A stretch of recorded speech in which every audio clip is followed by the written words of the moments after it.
Good morning. I learned a couple of things this morning. The one thing I learned is that dinosaur of bar games, foosball, still exists. I mean, they're still turning the knobs, and these people are going crazy.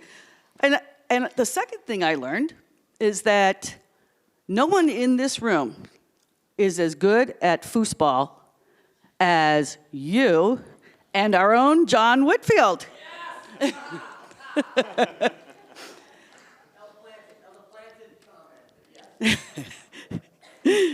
So tell us how you got so good at foosball. This is awesome. This is a great question. I've been waiting to answer this question for the last 50 years. Two things. Fraternity. So if you lost at pool or foosball, you had to go study, which I hated doing, and I liked beer, so that was good. And then I worked in Tokyo for 4 years, and Tokyo bars are small, so there's no room for pool tables. So same thing, same. Get on a foosball table, hold on to the table, drink beers. So it all boils down to the same thing. Great. Well, good luck to you against Whitfield next time you guys go out together. It was only like 5 hours ago. Right. So speaking of dinosaurs, McClatchy is about 100 years older than I am. How are you going to turn that ship around in today's digital waters? First of all, thank you for the coveted last day 9:45 spot. This is pretty sweet. It's like we could skinny down this room and save a third on overhead. But, it's a really interesting challenge. McClatchy is about 161 years old, and they're about they're about 25 years late to be thinking about digital. Recently, at the end of last year, I've been there 2 months. At the end of last year, the company essentially reorganized itself. It had acted as 30 companies. We have 30 newspapers in about 13, 14 markets. Each of one of them had a president, a publisher, duplicative back office, duplicative infrastructure. And much to my sort of chagrin and excitement, no one's ever called on New York. There's never been sort of a national approach to leveraging the scale of these brands. I come from CNN. CNN was a great place to work. 100 million uniques a month, 125 in good breaking news months. That's a very large brand. McClatchy's probably 68, 75 million uniques all in. So I think that the opportunity for McClatchy is to begin looking itself, in addition to being very strong locally, very strong regionally. We've got people that have grown up with these brands. Their parents' have grown up with these newspapers. When you start looking at McClatchy as a national brand with a national footprint, and bring digital into the organization, there's super low-hanging fruit. A lot of mature brands have plateaued in terms of revenue growth. They're looking to continue to grow at single digits, low double digits. We're at 0 for national advertisers. We're at 0 out of New York. And so while the traditional side of the business deals with whatever everybody else in the traditional side of the world is dealing with, which is erosion and sort of constrained inventory, there's a real opportunity to grow digital there. And what are some of the challenges you're facing? As of December, this was 30 small companies that were sort of working independently. I mean, I think the biggest challenge that we have is changing that siloed mentality. The company's not used to working as a company. It's used to working as 30. And so we went from 30 regional publishers to 4. Those 4 are still used to being in control of everything, and we're living in an environment where you can't really be in control of everything. So we're starting to centralize lots of functions. Not everybody, we're not gonna have 4 national sales teams and 4 regional offices. We're gonna create a team. And so I think in order to sort of bridge the transition from sort of old to new, a forced emphasis on collaboration, a forced emphasis on communication, a forced emphasis on trading off resource from your region to other efforts is something that we're working really, really aggressively. Sounds like a lot of force. A lot of force. We're going to figure it out over foosball, and I like my odds with that. That's pretty good. Yeah, good enough. I was reading this morning about the expanding news deserts. There's a new study out that 1,300 communities have lost newspaper coverage, and I wondered, is McClatchy doing something differently to avoid these like ghost newspapers, they call them, where they're not really covering the local people? They just pick up wire stories. Yeah, no, I would say that McClatchy from the beginning. I mean, at the end of the day, it's still very much a family business. These guys are very, very committed to local journalism. And so I think where there's an opportunity to share national news, there's a little bit of that, but they're very, very deep into the community. The newsroom is really at the core of the business. That's ultimately what we're trying to protect. When I was leaving CNN and looking at opportunities, there's a lot out there, obviously, and going to a 161-year-old newspaper brand was not necessarily, you know, bullet point number one for me when I was laying out my roadmap and my sort of ambitions. But a couple of things happened, one of which was probably 6 months ago, or maybe not that long ago, Daily News cut half of its editorial staff. And so, you know, as a business person, you kind of understand the economics of why you make those decisions. But what was really interesting to me as somebody that lives in New York is the backlash of the consumer when these sports journalists that they'd grown up with and covered their sports very deeply, very intimately, like Frank Isola gets blown out. The consumer doesn't care about the business side. The consumer cares about the journalists that cover the news and entertainment, sports that they grew up with and have followed. And that to me sort of resonated in the sense that journalism could go away. I mean, you know, we all get news from Twitter and Facebook, and that's great, but telling a local story, also having a sort of a central position on reporting the news and talking about issues is really important. Coming from CNN, where Jeff Zucker put the president on The Apprentice, and the president takes credit for putting Jeff Zucker in as the president of CNN, it becomes very sensationalist. And so this idea, the Stephen A. Smith-ing of news for ratings is sport. And I think that having trusted brands on the ground with journalists that you trust really, really matters. And so that made me feel like coming here and doing what I do, which is digital sales and strategy, but doing it for something that actually matters is important. Is acquisition part of that strategy? I don't oversee consumer acquisition. I would say that in our company, a big thing that happened was about 18 months ago, Craig Foreman became the new CEO. He came off the board to run the business. And Craig's a really interesting guy. I met him 22 years ago when I was at CNN the first time. And he went from, he was a journalist by trade, went to CNN, ran CNN FN for Lou Dobbs, then went to Earthlink, then went to InfoSeek, then went to Yahoo.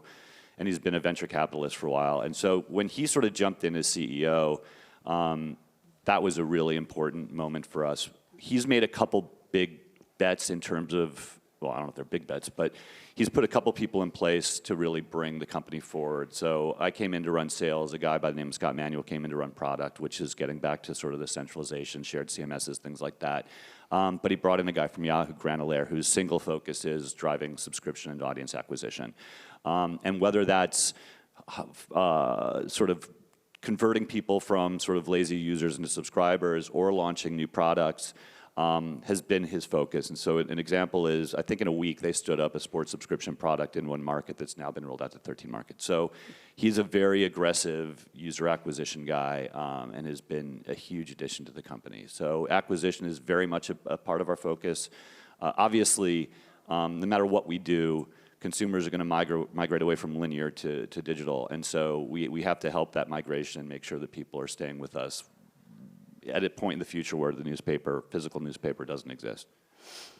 Absolutely. People have tried to monetize local markets in digital pretty much since digital started, and they've left a lot of dead models behind. What's McClatchy doing differently?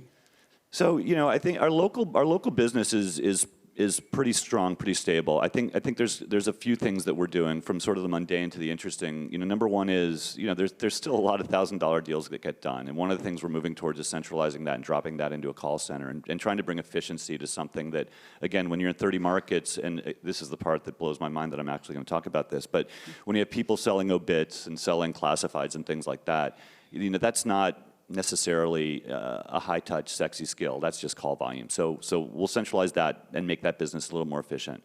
On the flip side of that, one of the great things about my job is I have an in-house agency, a 100-person agency that really is focused on something completely different than sort of commercial monetization.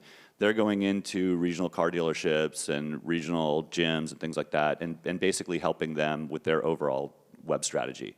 So we'll do their SEO, SEM, we'll help them buy programmatically, we'll help them with audience extension, we'll look at the efficiency of their homepage creation, we'll redesign their websites. And so that's a pretty interesting business that's really growing quickly. In one region where we don't have a newspaper, we tested the idea of rolling out the Accelerate brand, and the business itself grew 1,000% year to year. So, you know, from something moderate to something okay, it's not Google, but you know, it's a pretty good high margin business. And so, you know, this idea of not just selling ads, but helping bring everything from the mom and pop to the local franchisees to the big regional auto dealers into digital by acting as their agency and their trusted partners is something we're focused on. You know, the other thing too, I think that's really interesting, and it's kind of a little played out now because everybody's talking about it, but this direct to consumer, you know, brands that are 10 years or less or 5 years or less, when you look at what Warby Parker, Casper, and these Allbirds are doing is, you know, they went from sort of digital-only brands to launching hundreds of retail stores. And so we're really trying to look in markets where there's a high level of entrepreneurialism and trying to identify those brands early and help grow up with them, because you have disruptors and entrepreneurs and people with a big singular idea. They're not necessarily marketers. They're not necessarily thinking about that side of it. So, you know, we would like to catch a couple of those early and sort of ride with them. Now, what are you guys doing with video? You're on the sales side, I know, but editorially, are you doing more and more video that you know of? And how are you getting, I mean, like, I've been in journalism for 40 years, so I wonder, are you getting the older editors to buy into the video, or are these publications looking for younger people who already want to do it? Yeah, I mean, I'd say that we kind of run the gamut from grizzled old veterans, you know, with a bottle of scotch in their desk, to, you know, young hotshots that understand video. I would say that one of the biggest things was, I don't know how long ago it was, because again, I've only been there a couple months, but we have a Washington, D.C. bureau that looks very different than our old newsrooms and everything else, and that's really where the video sort of centralization starts. And so, you know, I'd say that because Craig is so sort of forward-thinking, you know, he's finding ways to make sure that we're funding investment in things like branded content, VR, AR, things like that. So video rather is a pretty important thing of everything we did. And as we geared up towards the back half of this year, one of the things we did is I think we only had video in like a quarter of all of our stories. And so we made a push to get to 50% by the end of the year. And I think and this was like a month ago, I think we're already at 35, 40%. So, you know, they're very focused on it. And the other thing too that's interesting is it dropped yesterday, but you know, a lot of people talked about podcasting. I wouldn't say we're a podcasting company necessarily, but we just dropped a podcast and a multimedia story about this NFL player, Ray Caruth, who hired a hitman to kill his wife 14 years ago. We had a local journalist in the Carolinas that had followed that story since day one. So yesterday we dropped a 10-part video series / podcast on that. So, you know, storytelling in whatever sort of format makes sense for the topic is something that we're well resourced for. Again, I think that would have been almost impossible to do a year ago, where you had 30 newsrooms trying to prioritize and fund, but with a centralized focus, it's become a lot easier. And so video is sort of centered in DC, but also centrally led, and so you've got sort of best practices distributed throughout the organization. And again, you didn't really have that mentality here as of, you know, November of last year. There really was no distribution of best practices, idea sharing. It was really 30 head down perspective. So when you unpack that a little bit, there really is a lot of upside and opportunity at the company. It sounds like it. I think we're going to open this up to questions now. Does anybody have any questions for Nick?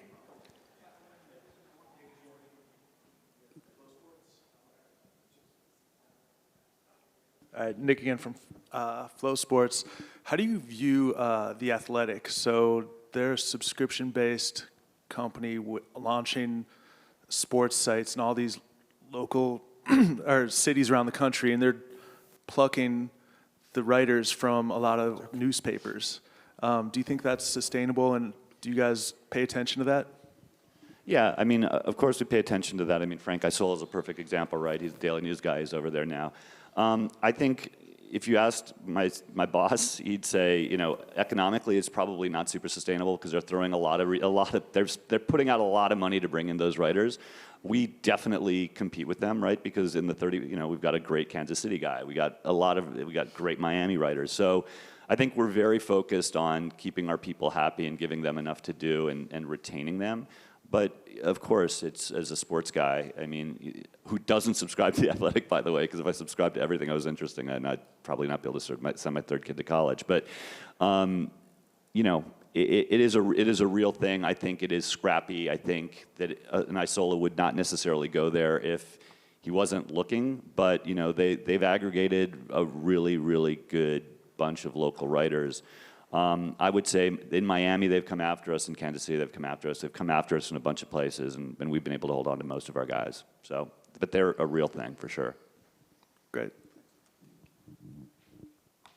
Can we Nick, could you let's go back to the local agency model, because I'm curious about how you're actually manning that. It seems like a relatively high-touch sale. To be going into local businesses and helping them with their digital strategy. How does that get staffed and scaled across all of these different local markets? It's a really good question, and one I would say that eats up a lot of my time right now. The way it got funded was, if you rewind back 2.5 years, there really wasn't super strong digital expertise within the company, and so the idea was, and you had the local guys doing an okay job of moving inventory in the papers. How they did that is questionable. I think there was a lot of bundling, a lot of added value. And so while the company was trying to push into digital, they were also running into capacity issues on our O&Os. And so the Accelerate essentially got started to go bring value into those local marketers and find ways to help them find audiences. And a lot of that happened obviously through SEO, SEM, but also retargeting, et cetera. The good news was it was a pretty successful model. The bad news was they were very independent from the rest of the organization. So the traditional side did not necessarily lean into them. And so what's happened in my coming in is you have some redundant agency functions in some of these regions. So what we're doing about this is we are saying there's no longer two teams, there's one team. There's no longer the ability to fund local initiatives that look like our centralized agencies, so we're going to consolidate all that. And then we're also realigning sort of or working on aligning our top sellers to only lean in with Accelerate and make sure that we're pushing it everywhere we go for our largest advertisers. So I think the alignment, I think you could almost argue it was sort of a skunk works, almost vanity project to make sure that we got into digital in a big way, brought in sort of IP that sort of was intended to change the DNA of the company. And I think what happened is we accomplished a lot. We didn't accomplish the changing of the DNA. And so my job is I basically inherited two jobs. So I'm the head of corporate sales, which is, you know, anything sort of non-local, but I also own digital. And so as I've come in, I'm just forcing those two things together. And in doing that, we're driving more high volume wins directly through the agency. So that's helping fund it. And then, you know, the secondary part of it is in any traditional media where your circulation or ratings are decreasing, you've got to find places to put this money. And so, you know, obviously the agency and our top tier accounts are sort of our high growth focus in terms of budget for 19. And in terms of staffing, do you have to have new staff, or are you able to retrain your existing local sales staff to handle this product? Yeah, they're pretty much all new. So, you know, and I think that's a big part of the job. Is you know, obviously you want to take your best people and train them up as best as you can and focus on that.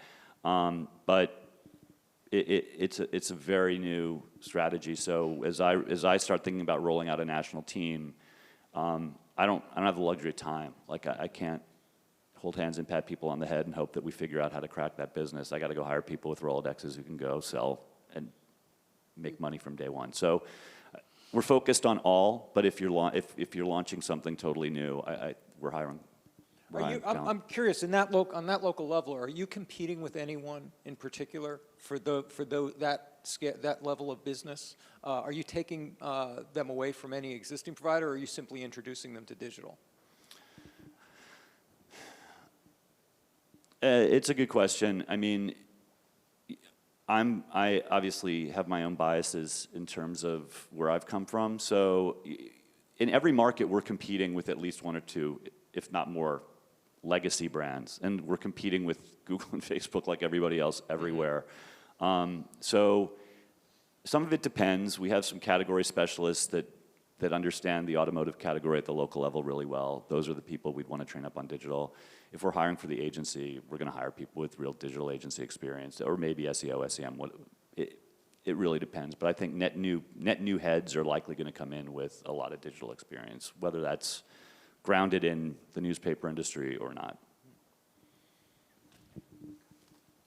David Evans from Salem. How are you balancing selling subscriptions on your newspaper websites with maximizing page views and ad revenue?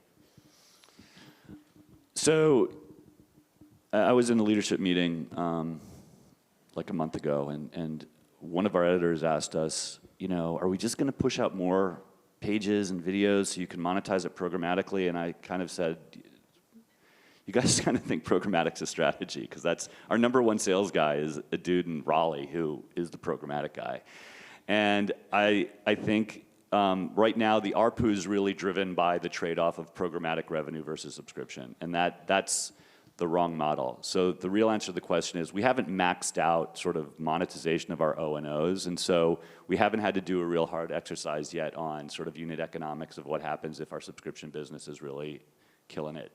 We'll see a drop-off in programmatic, but that's probably a third of the CPM of what we should be doing if we're selling directly. So I would say a year from now, we'll have to have a hard conversation about if my subscription guy's killing it, what is the expense of that? We know that we are seeing a substantial amount of page views that were here a year ago go away. I would say our analytics team is does not have enough of a run rate yet to sort of analyze whether that's just decay and people leaving local news to do something else or converting into subscription, what that trade-off is. That's a discipline at our place that's about 6 months old, so I think we're getting better at that. But I think this time next year when we have a team focused on O&O monetization as opposed to off-channel retargeting and the agency work, then we'll have a better handle on the unit economics, and then we'll have a better handle on what is that trade-off, and do we dial it up or do we dial it back, or do we, the parameters, we're playing with all those parameters right now in terms of at what point does somebody hit a firewall, how many views, what kind of user, but we're not dialed in on that unit economic yet. So my wrap question is the timeline. If we have you back next year or in 2 years, and I promise an earlier spot on the agenda, where do you expect to be, and how much time do you have to make it work? I mean, the good news is, and one of the reasons that I was comfortable coming in is Craig just refinanced our debt, so we've got a much longer runway. I would say that my going in assumption was within 18 or 24 months, we'll figure out if we can sort of crack the code on whether a lot of these sort of strategies we're deploying are working or not. The things I know we can control, I think a national sales approach is kind of a no-brainer. I think launching more sort of accelerate initiatives, our agency initiatives, out of markets where we have newspapers is also sort of a disruptor strategy for us if we can establish that brand. But I think the window is probably 18 to 24 months to really figure out if the foundation that we're laying now is working, and then sort of recalibrate from there. And then there's a lot of talk about whether about what else is out there in terms of potential growth for us. But so we'll see what happens with some of that stuff. Can I just give him a shout out? Yeah. How did you get Twitter handle Media Guy? I mean, that is like, you were on top of things, huh? You're in the first week of Twitter. Yeah, I'm old, so, I'll tell you, though, the other one that I got that I'm super happy with is I got firstname.lastname@gmail.com for my whole family, which is pretty good. Excellent. Very well done. Yeah. That's a true digital veteran right there. Nick Johnson, as always, thanks very much.